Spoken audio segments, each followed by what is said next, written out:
Chegou a hora da gente receber ele, Fábio Fares, especialista em análise macro, chegando aqui todas as quintas-feiras com a gente, ajudando a gente a entender vários pontos importantes. Bom dia, Fábio, bem-vindo. Bom dia, Paula, bom dia, Felipe, bom dia, Débora, tudo bom com vocês? Tudo ótimo, melhor agora, né? Como diz nosso amigo Marco Saravalli. O Marco fala para todo mundo, mas eu não, viu, Fábio? Pode se sentir honrado aí, porque realmente pra gente é muito bom ter esse papo contigo. O Fábio, por sinal, que está aqui no Brasil, ontem veio especialmente presencial aqui nos nossos estúdios, nos conhecemos pessoalmente. Pra gente é sempre um prazer recebê-lo aqui. Fábio, temos vários pontos importantes, depois eu até quero falar com você sobre essa notícia aí do Elon Musk, saber sua opinião. Mas antes disso, né, vamos começar com esses dados econômicos ali americanos. A gente teve o PPI hoje, né, vindo aí até surpreendendo positivamente. Ontem o CPI também, né, só que depois o CPI ele teve, né, a princípio o mercado reagiu de uma forma, depois acho que entendeu um pouquinho mais ali as entrelinhas e houve uma outra sinalização. Mas diante desses dois dados, inclusive a gente teve também pedido de seguro-desemprego hoje, eu queria entender a sua leitura aí sobre a economia americana nesses últimos indicadores econômicos. Eu acredito, Paula, que o Powell vai usar a frase do Roberto Campos. Olha, tá tudo ficando muito bonito, tá tudo ficando muito igual a gente gostaria, mas a gente vai precisar continuar dando remédio para não correr o risco de perder o controle.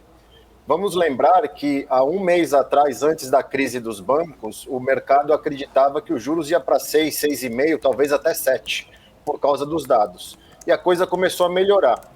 A gente já vê que muita coisa está convergindo para aquilo que o Banco Central imaginava, uma inflação mais comportada, aliviando dentro de casa nos aluguéis. O PPI hoje é um sinal muito bom, porque, para quem não sabe, o PPI é a ponta da inflação, porque é na base do produtor, é o início da cadeia, e o Jobless Claim, mais uma semana vindo muito maior do que o esperado, começando a voltar para a casa dos 230 mil, 240 mil, que mostra que realmente a economia está desacelerando, as condições financeiras estão apertadas. Hoje era aquele dia que a Bolsa tinha que fazer um mega rally de alta, e não está conseguindo. Desde ontem ela está tentando entender. Por quê? Porque o mercado já entende que provavelmente ou vem mais uma em maio, uma alta de 0,25, ou ele não faz nada, mas ele não tem espaço para cortar tão cedo. Por mais que o mercado ainda acredite num corte logo no começo do segundo semestre, o Banco Central americano provavelmente vai cumprir o que vem falando há muito tempo e deixar os juros altos por um período longo, ou seja, corte talvez novembro, dezembro ou só, quiçá, 2024. Uma coisa é a foto, outra coisa é o filme todo, né, Fábio? Muitas vezes, né, não dá para olhar isoladamente, né, somente ali um período em si, para chegar, de repente, a uma conclusão de que o leão indomável aí dessa inflação está controlado, tem fatores externos que mexem bastante, né? A gente viu ali duas tensões recentemente, tanto a questão da crise ali, né, vamos dizer, talvez, não sei se a palavra seja crise, mas, né, toda a tensão que surgiu em relação aos bancos e também depois do anúncio da própria OPEP+, em cortar ali a produção de barril de petróleo de uma forma repentina, trazendo essa pressão, subindo ali o preço, principalmente ali do barril. Na verdade, acabou só equilibrando porque o barril tinha defasado com a questão dos bancos, senão realmente poderia estar aí num patamar até muito mais elevado. São fatores que pesam aí exatamente, trazem tensões sobre essa pressão inflacionária. Bom, deixa eu trazer o Alexandre Cabral aqui para nossa conversa, para nossa rodinha, chegando aqui também para a gente falar mais sobre vários assuntos. Muito bom dia, Cabral. Bom dia, bom dia. Meu camarada, se você pegar a ata do Fed, ele repetiu a frase já do Roberto Campos de ontem de manhã. Ele ontem, na quarta-feira, ele já falou da frase. Então, a frase já está no preço. Deixa eu te fazer uma pergunta. Estou vendo o PPI aberto aqui. Que puxou para baixo nos Estados Unidos foi o que puxou para cima no Brasil, que foi o combustível. Combustível foi o motivo da queda forte lá. O preço da gasolina caiu 11,7% no mês apurado do PPI, que foi o mês de março. No nosso caso subiu porque subiu lá a taxação da gasolina. Agora vamos para chão de fábrica. Teu dia a dia, tá diminuindo a gasolina na ponta final ou não? Ô Cabral, era justamente isso que eu ia falar. Eu costumo postar nos meus stories foto de quando eu vou abastecer, A gasolina começou março a 3,18 e fechou a 3,59 o galão.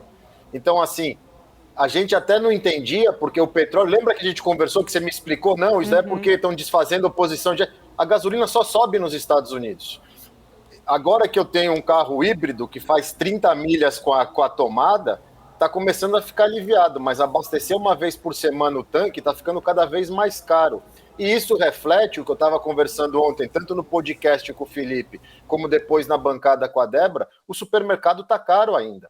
As coisas não estão caindo de preço. Então, o que me surpreendeu, o fato da gasolina ter sido efeito no PPI, explica muito do governo americano continuar vendendo reserva, mas aí eu vou já começar a desconfiar que ele está vendendo reserva na fonte, vendendo para quem precisa, porque na bomba de gasolina a gente não viu essa melhora. É uma pergunta de quem não conhece o dia a dia dos Estados Unidos. Pode ter preço diferenciado se chegar no Walmart para alguém e falar, ó, me dá 100 mil litros aí de combustível? Eu acho que sim, porque tantos postos de gasolinas, eles têm preços diferentes. Você pega no raio da minha casa que vai de 1 milha, o primeiro posto está 3,59 e o último está 3,76, a mesma gasolina. Então tem uma banda que flutua o preço. Talvez, e a gente vai ter que pesquisar isso, tenha tido algum deal com a base produtora para eles conseguirem combustível mais barato. Porque, de novo, eu moro lá, eu abasteço o carro quase que toda semana, a gasolina só subiu. Eu viajei na segunda-feira com a gasolina a 3,59. Ela começou o mês a 3,18. A gente está falando praticamente de 40 centavos, 10% de aumento dentro do mês. E lá é muito rápido o reajuste, tanto para cima quanto para baixo. E uma coisa que você falou do teu supermercado, ele subiu 0,6% no mês. O alimento em si, né? Sim. Tá caro. A gente pega, e agora vocês vão ver uma coisa. Não sei se vocês viram a reportagem ontem. Uma das maiores abatedoras de vaca teve um problema, morreu um monte de boi. A carne já estava subindo de preço. O frango está subindo de preço. Legumes e verduras subindo de preço. Isso é comida básica. O que está acontecendo com o americano? Ele está correndo e voltando para o junk food. Então você vê a parte de comida não saudável, não natural, some da prateleira, porque o resto está ficando caro. Só que uma hora isso vai bater no resto. A gente que mora lá e vive o dia a dia, a gente entende que pode vir dado melhor de inflação e tudo mais, mas no bolso do americano ainda não é perceptível. Tá, aí, posso? Pode. Aí vai complementar aquela minha dúvida de semana passada, que saiu na Reuters, eu só vi na Reuters até hoje. Se alguém viu diferente, por favor, fale à vontade. Que o McDonald's ia demitir uma cabeçada. Mas se o americano está trocando, essa demissão é porque tem tecnologia por trás? Onde é que está esse circuito para fechar? A gente já tem algumas lojas do McDonald's Trial que é 100% automatizada, não tem funcionário. Já existem algumas lojas aqui que são 100% robozinho fazendo tudo, só tem aquela piada antiga quando manda 3 macacos para a lua com o português, que falam para o português, só alimenta os macacos e não aperta nenhum botão, só tem um humano lá assim para ligar na tomada se caiu o disjuntor, entendeu? Mas não tem funcionários. Eu não acho, Cabral, que seja por causa da tecnologia. Eu acho também uma coisa, excesso de funcionário que não precisa. Isso a gente já tem visto tanto no varejo, como nas fast foods, como na tech. Por quê? Na volta da pandemia, no começo da reabertura, teve muita contratação. Muita contratação. E o cara tá vendo que não tá precisando de 5 caras no balcão do McDonald's, que 3 fazem o serviço, por mais que tenha demanda. Até porque já é um perfil, né, Fábio, muito do americano. Eu lembro que isso me chamava muita atenção quando eu morei nos Estados Unidos, há 10 anos atrás. Grandes lojas de departamento, às vezes tinha 1 ou 2 funcionários no andar todo, né? Diferente de aqui no Brasil, apesar que hoje também o movimento no Brasil tá até diferente do que naquela época, porque na época eu fazia uma comparação. Poxa, eu vou numa loja de departamento no Brasil, eu dou um passo, a vendedora tá atrás de mim. Lá aí, né, eu vou falar lá nos Estados Unidos, porque você hoje eu sei que tá aqui no Brasil, mas lá nos Estados Unidos era totalmente diferente, né? Você não tem esse excesso de funcionários ali. A mesma pessoa que te atende, às vezes, para pegar num estoque, que nem tem, né? Em geral, nessas lojas de departamento, as calças. Eu lembro de calça, eu quero um número diferente. Eu mesma tenho que ir ali procurar, vou lá, aprovo, e a mesma pessoa que eu fiz a pergunta é que vai lá pagar depois, receber no caixa para mim. Então, assim, já tinha, né? Já tem um comportamento da quantidade de pessoas, né, nos locais de trabalho nos Estados Unidos que chama muita atenção nessa diferença do Brasil. Até dizem, né, que acho que a cada 5 brasileiros, eles têm 5 brasileiros, se eu não me engano, para fazer a produtividade que um americano dentro de uma loja de departamento acaba fazendo, acaba sendo um movimento mais enxuto. É claro que a pandemia acabou mudando a realidade em ambas as culturas, né? Eu tô falando isso numa experiência que eu tive há 10 anos atrás, mas que me chamava muita atenção, inclusive. Olha, Paula, eu vou ser honesto e eu espero que as pessoas entendam. A coisa que eu mais odiava aqui no Brasil é ir no shopping comprar alguma coisa. Porque você é sufocado na loja. Você é sufocado na loja, é até inconveniente. Você só quer olhar um negócio. Às vezes eu fico na vitrine pescando ali para olhar para o fundo da loja. Verdade. Para não ter. Porque eu não gosto da pessoa em cima de mim. Agora, nos Estados Unidos, você entra numa Target, numa Macy's, você anda a loja inteira, às vezes você está procurando alguém para te ajudar, porque você quer ver se tem um número diferente e não tem pessoa. Não tem pessoa. Às vezes no próprio caixa não tem pessoa. Não, e eu concordo porque eu também sou igual. Exceto quando eu morei no Rio de Janeiro, viu? Eu vou falar aqui, o Cabral agora, vamos ver se o Cabral vai concordar comigo ou não. No Rio de Janeiro também é meio estilo americano, assim, né? O vendedor tá ali conversando, você tá precisando dele, ele não te dá atenção. Isso é vantagem boa do Rio. O serviço é tão ruim que eles não se incomodam porque eles não sabem que é pra incomodar ou não, entendeu? Exato, mas eu vou te falar, porque assim, é verdade. A minha experiência que saí do interior de São Paulo, no qual eu tava lá no provador e a vendedora ficava, oi linda, oi gatinha, deixa eu ver só como ficou a roupa. E eu não queria mostrar a roupa para uma pessoa me sentindo sufocada. Quando eu fui pro Rio de Janeiro, né, que eu mudei direto de Rio Preto pro Rio de Janeiro, eu até tomei um susto. Eu falei, nossa, mas esse serviço é muito ruim. Só que depois eu comecei a achar que era ótimo, porque eu não tinha mais a encheção de saco em cima ali, né? Alguém te chamando, querendo abrir o provador para você mostrar a roupa, para ela dar uma opinião, mesmo você, né, sendo, né, capaz de fazer essa autoavaliação. Mas eu concordo nessa questão do Cabral. Acho que esse ponto aí do serviço é tão ruim que em certos pontos acaba sendo bom. Concordo, Cabral, nesse ponto.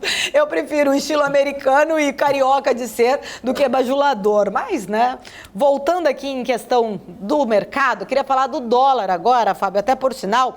Deixa eu trazer a Débora, só pra gente atualizar a cotação, porque tá caindo, né? Não sei se tá caindo ainda, mas é o terceiro pregão seguido, né, Débora, aí, de queda da moeda americana. Vamos dar uma olhada. Logo na abertura, bom dia, viu, Fábio? Bom dia pra você. Logo na abertura, viu, Paulo, em seguida, a gente até teve o dólar zerando essa queda, mas agora volta de novo, ele é 0,22% de queda, a mínima foi de 4,91, a gente está agora a 4,92. Então a gente vai seguindo realmente para esse terceiro dia, né, de queda aqui no dólar futuro, Paula. Maravilha. Fábio, vários pontos em relação a dólar, tá?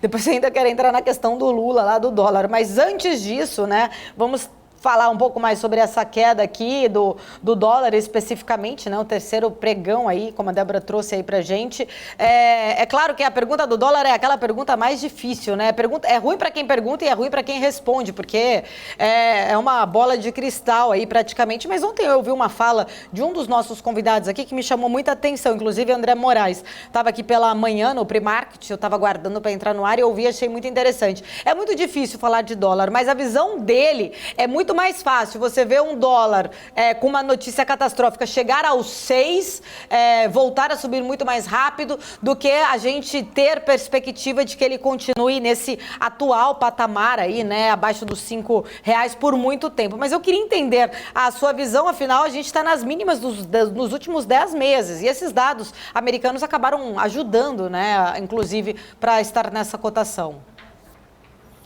O Brasil ele está fazendo catch-up com as outras moedas, que ele ficou para trás por causa das eleições e até o mercado entender o plano de governo. Existe um fator técnico no mercado que o Cabral pode explicar muito melhor do que eu, mas o mês passado, durante o mês de março, o mercado inteiro se posicionou em muita opção de venda de strike desde R$ 4,90 até R$ 4,60. Tem alguns bilhões de dólares nisso. E tem os amigos do rei trazendo dinheiro. O governo emitiu título, exportador está trazendo dinheiro de volta e o gringo começou a vir. Esse é o maior sinal de que as coisas nos Estados Unidos não estão aquela maravilha, porque no momento onde tudo indica que o Fed não precisa fazer mais nada e o mercado pode voltar a respirar, o mercado está saindo do dólar e indo para o resto do mundo. Então isso mostra muito claramente que os Estados Unidos talvez não seja esse paraíso. E o Brasil tem que aproveitar isso. Mas como você muito bem falou, Paula, o brasileiro que quer investir e que quer ter exposição a uma moeda forte, quer ter exposição ao dólar, não espere cair tanto, porque cair tanto de escada, basta um espirro do presidente, ele vai subir de elevador de novo e todo mundo vai ficar arrependido. Então aproveitem, porque o mês de abril a gente tem tudo para ter dólar em promoção. Tem um papo no mercado, e aí não sou eu que estou dizendo, 100 dias do presidente a gente teve um dólar caro, 3 dias do novo presidente é dólar para baixo. Talvez tenha que manter isso aí. O presidente atual está fazendo um excelente trabalho, o tal do Geraldo Alckmin. Deixa o cara aí porque está funcionando. Bolsa para cima e dólar para baixo. Agora eu entendi o que você quis dizer, o presidente em exercício, né? Entendi bem. 3 dias de alta. Cabral, 3 dias de alta. E eu quero entrar ainda nesse outro detalhe, ainda já, das falas do Lula, né? Em relação a esse espirro que você disse aí. Mas, Cabral, pegando esse gancho até que o Fábio falou, né? Dessa entrada aí do gringo, né? Queria que você comentasse até um pouco mais, trazendo a sua visão, seus números em si. E se, apesar, né, da gente ter tido esse movimento agora, ainda a gente tem muitos pontos em abertos internos aqui. Você acha que isso, a reforma, né, o próprio arcabouço ainda que precisa ser votado, discutido, reforma tributária, enfim, várias outras questões internas, não só macro, mas o que o gringo está vendo, então, o que voltou a enxergar, de repente, aqui no Brasil para esse movimento? Então, vamos lá. Tem algumas histórias. A primeira história, deixa eu explicar o negócio da opção dele. Tá. Imagina o seguinte, você, Paula, você é um fundo de investimento e você quer apostar que o real que está hoje na casa... Vou trabalhar com número redondo para facilitar a didática, tá? Que o real que está hoje na casa de 5, você acredita que no final desse mês vai estar, por exemplo, 4,80. Uhum. Então você quer fazer essa aposta. Um dos modos de fazer a aposta é dólar futuro. Uhum. O outro modo é fazendo opções, que tem curso domingo. Então o que você, Paula, pode fazer? Você compra uma put que dá direito para você vender o dólar para mim a 4,80 na virada do mês agora. Tá. Considerando que o dólar hoje está 5. Então eu, banco, vendo para você esse poder de você me entregar o dólar a 4,80. Agora enxergando na visão do banco. Então eu, banco, estou o quê? Eu estou vendido numa operação que se o real valorizar eu me ferro. Porque se o real for para 4,50, você vai me entubar a 4,80, eu vou vender a 4,50 e vou perder 30 centavos. Como eu, banco, me protejo? Vendendo o dólar futuro. Por quê? Porque se o real sair de 5 for para 4,90, eu estou começando a tomar sufoco na opção. Só que o dólar futuro que eu vendi a 5 foi parar em 4,90 e eu ganhei 10 centavos. Então é o modo de eu me proteger contra a valorização do real. Fechado ou não esse racional até agora? O banco então faz as duas operações. Faz duas operações. Uma venda de opção que você, Paula, compra, e eu sozinho vou lá, Banco Cabral, vou lá no home broker e vendo dólar futuro, sozinho, contra Y, contra mercado. Só que se o real continuar valorizando, eu alimento a valorização. Por quê? Se o real continuar valorizando, eu tenho que me proteger mais, porque a chance de eu perder dinheiro está aumentando cada vez mais. E como é que eu me protejo? Vendendo mais dólar futuro. Mas isso não manipula um valor? Não, não é manipular, é proteção pura aqui. Aqui não tem manipulação, aqui tem uma proteção, eu tenho que me proteger. Tá. Aí se o real valoriza, o que eu tenho que fazer? Vender mais. Aí se o real valoriza, o que tem que fazer? Vender mais. Então eu retroalimento a valorização da moeda me protegendo. É uma coisa doida, eu estou me protegendo e estou me prejudicando. Que eu estou me protegendo e depois vou ter que me proteger de novo, depois vou ter que me proteger. Mas então, você não regula o preço assim, dessa forma? Regulo o preço, eu jogo o preço. É uma manipulação. Regulo o preço no sentido, eu jogo o preço para baixo de minha proteção. Só que depende do tamanho do mercado. Se o mercado for gigante, o mercado absorve tudo e ainda sobe. Tá. Ok? Então, uma das coisas que está acontecendo é Paula e várias pessoas como Paula mês passado, resolveram montar, após sair o arcabouço, se você for ver, a posição foi montada no dia 30 e 31, no dia do arcabouço e no dia seguinte. Eu tive o maior trabalho de ver quando saiu a boleta. Saiu na quinta e na sexta de março. 30 e 31 de março. Então, você quer apostar que na virada de abril para maio o real vai valorizar. Me cotou a boleta, eu fechei contigo. Para me proteger, eu vendi dólar futuro. E quanto mais o real valoriza, mais eu tenho que vender. Então, isso já força a valorização da moeda, independente de notícia. Só pelo fato da minha proteção. Em relação ao kit, você pega a gente que fala com gringo, o Fábio pode ter escutado isso, que eles falam, eu não sei qual é o arcabouço que vai sair do Congresso, mas só pelo fato deles terem colocado que só está fora da despesa enfermagem e Fundeb, isso já me deu uma esperança. Não esquecendo, o gringo tem 1% no Brasil, então tem nada. Então ele tem literalmente nada. Ele tem 1% do que ele tem no planeta está dentro do Brasil. Então, aposta mais lá 200 milhões de dólares, aposta mais 150 milhões de dólares, pega um salário do Fábio por ano e aposta, é coisa assim, é merreca para eles. Só que pra gente é grana pra caramba. Pra gente entrar assim, 3 bilhões de dólares, meu Deus, é muito fluxo. O que é 3 bilhões de dólares para gringo? A Apple negocia num dia 6 bi de dólares. A gente está comemorando 3 bi em 5 dias. Então, o que acontece? Então, nós temos o Red, nós temos o gringo vindo comprar Brasil com a esperança do arcabouço, que se sair mal em 2 enter, ele manda tudo embora.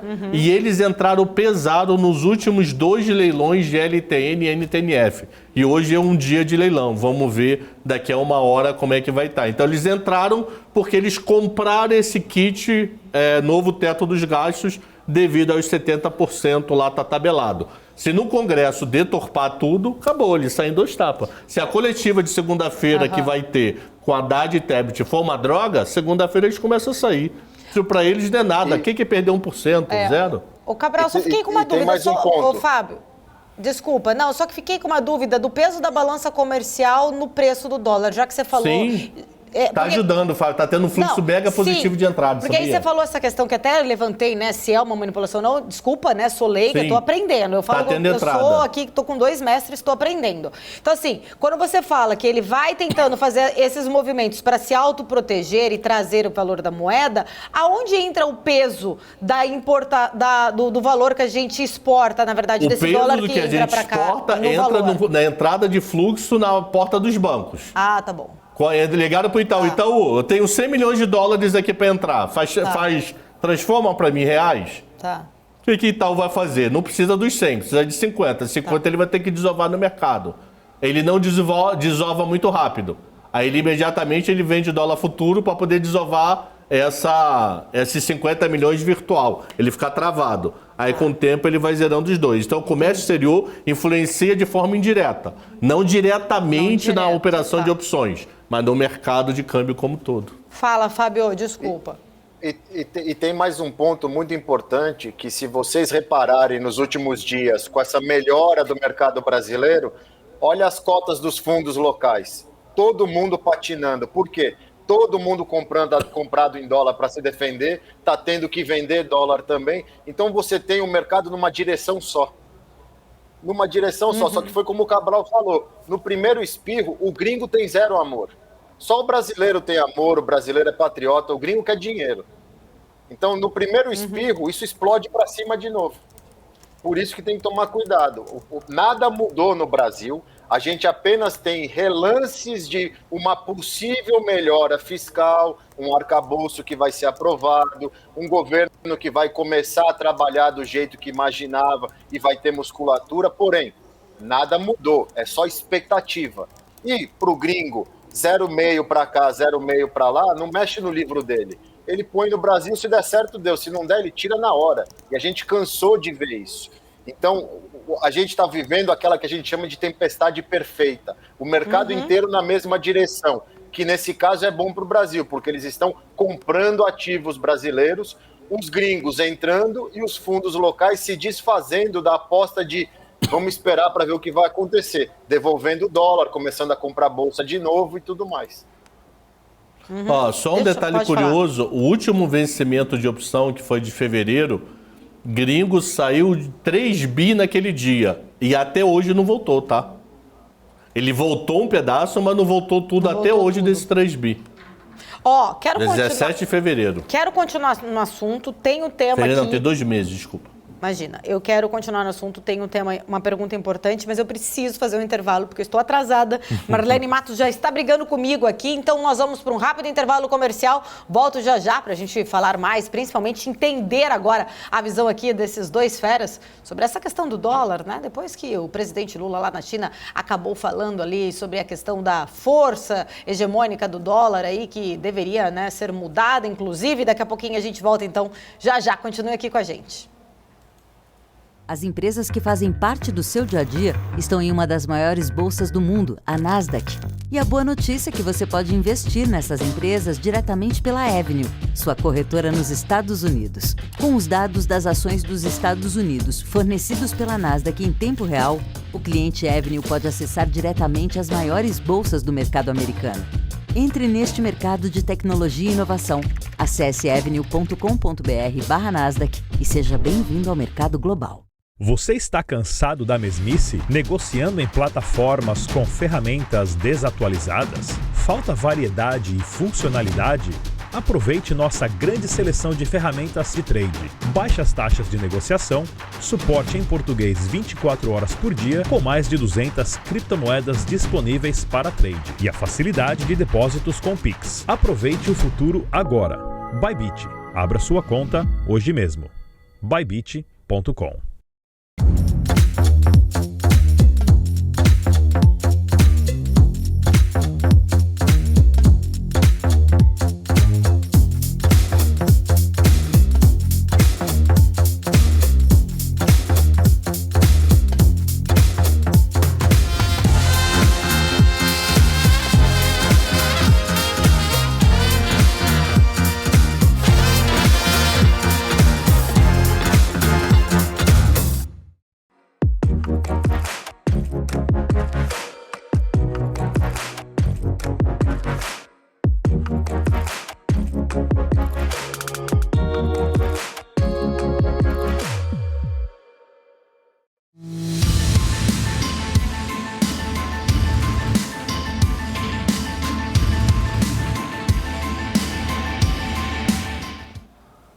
De volta aqui na nossa programação da BMC News, 11 horas e 9 minutos. Deixa eu voltar aqui com o Fábio Fares e também com o professor Alexandre Cabral.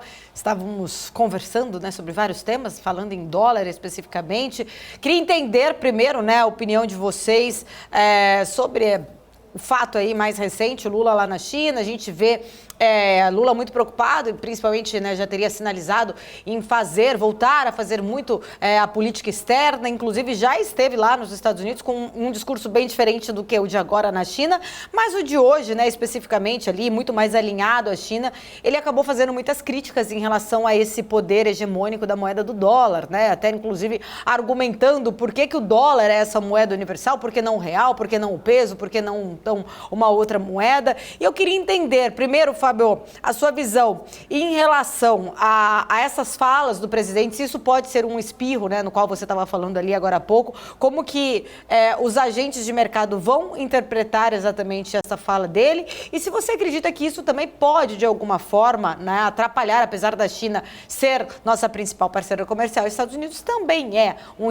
importante parceiro comercial, e os dois países estão em momentos muito delicados, Estados Unidos e China, tem toda a questão de Taiwan, teve a questão dos balões espiões, tem um momento ali muito, né, uma linha muito tênue ali, até, né, alguns falam em uma possível guerra fria entre Estados Unidos e China, dependendo dos passos que forem dados em relação a Taiwan.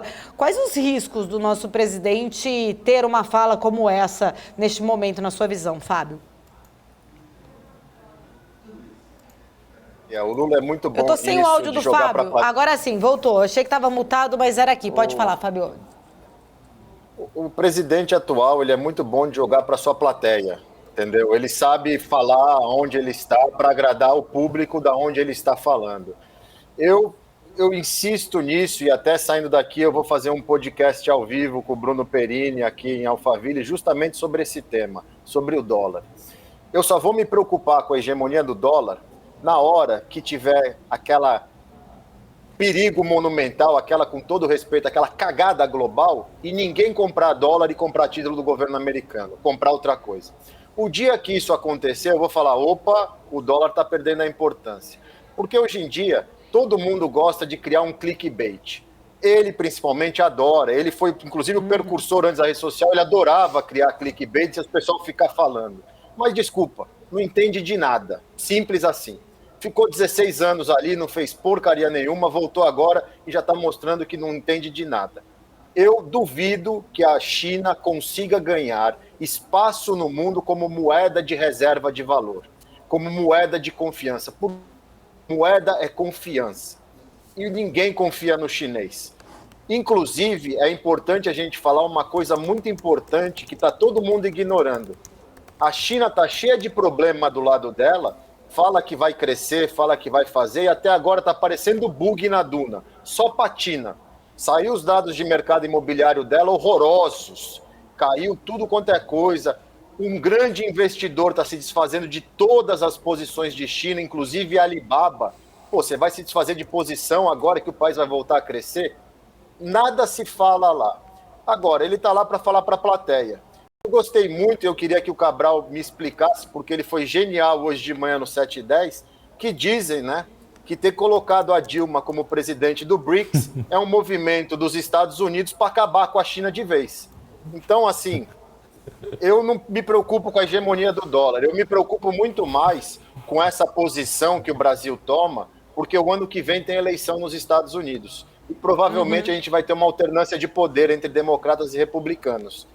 E o Brasil deveria ficar neutro nesse momento. Por mais que a China seja nosso maior parceiro comercial, na hora que a gente precisa pedir abrigo para alguém, o nosso vizinho e quem protege a gente é os Estados Unidos. E é bom a gente ter bons termos com eles, porque a América Latina inteira já está dominada. Se a gente deixar dominarem a gente, os Estados Unidos lavar a mão para a gente está frito. Fala, Cabral, então, sobre a sua teoria. Não foi não. Passou uma pessoa que estava assistindo escreveu no chat. Xexê Index. Dilma no BRICS é um plano dos Estados Unidos para quebrar a China. Eu achei sensacional, maluco. Sensacional a frase do cara. Pô, sensacional. Detalhe, meu camarada, que a gente tem que prestar atenção é o seguinte. É que a China está propondo para várias economias ela assumir a reserva no país do destino. Para a Rússia ela já propôs. Então o que vai ser? Vai ser o seguinte, a JBS, um exemplo, JBS, Dona Maria, Vale, Seu João vendeu o produto para a China. O chinês paga yuan para um banco chinês instalado no Brasil, esse banco chinês instalado para o Brasil me entregue reais no banco que eu quiser. Então significa que eles vão passar a ter reserva em reais. Então, com isso, Dona Maria, o JBS economiza um câmbio, yuan dólar, dólar real. Ele economiza uma paridade de moedas. Isso que é o detalhe, isso para mim que é o perigoso da história.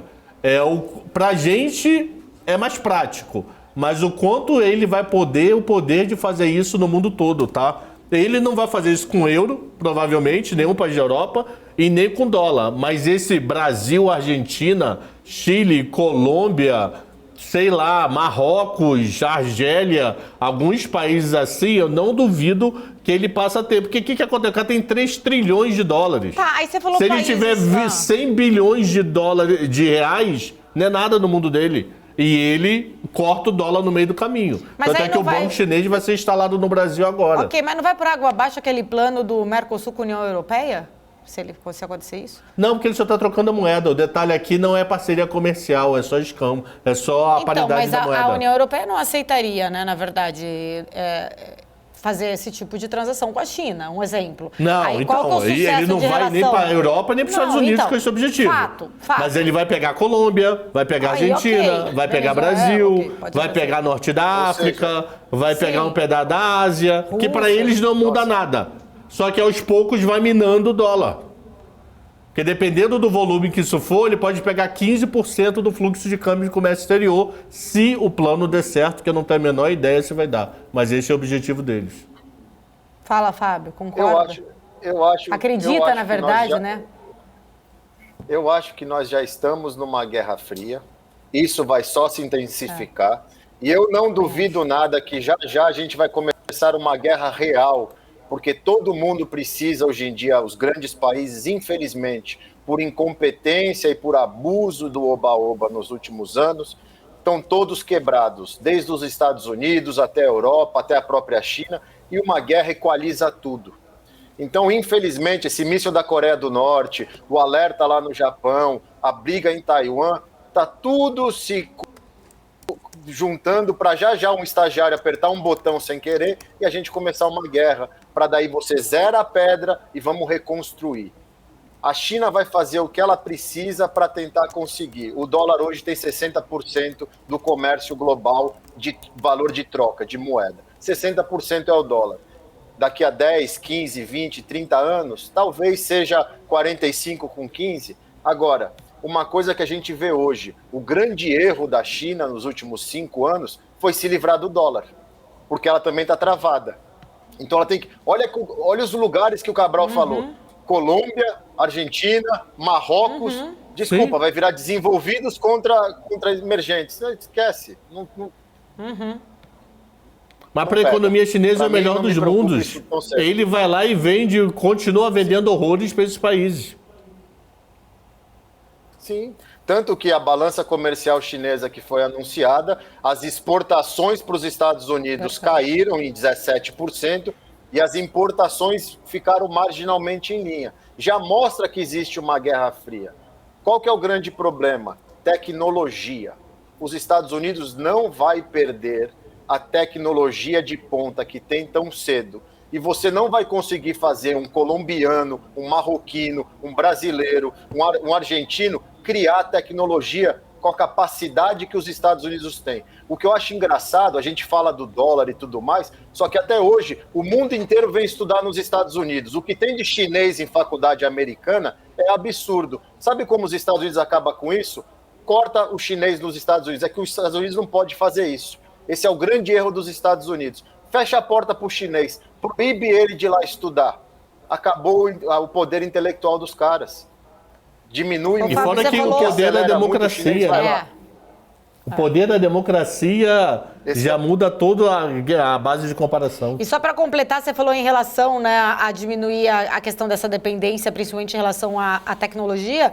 Eu trouxe a nota aqui agora há pouco, que a Apple, ela produziu mais de 7 bilhões de dólares em iPhones na Índia no último ano, que esse número é 3 vezes maior do que o registrado no ano anterior, tentando diminuir essa dependência da fabricação dos iPhones lá na China. E que o plano da Apple é deixar a Índia ali, né, como a maior responsável, na verdade, acho que 1/4 total da produção dos iPhones ali com a Índia e diminuindo o poder, inclusive, ali da dependência sobre essa tecnologia chinesa.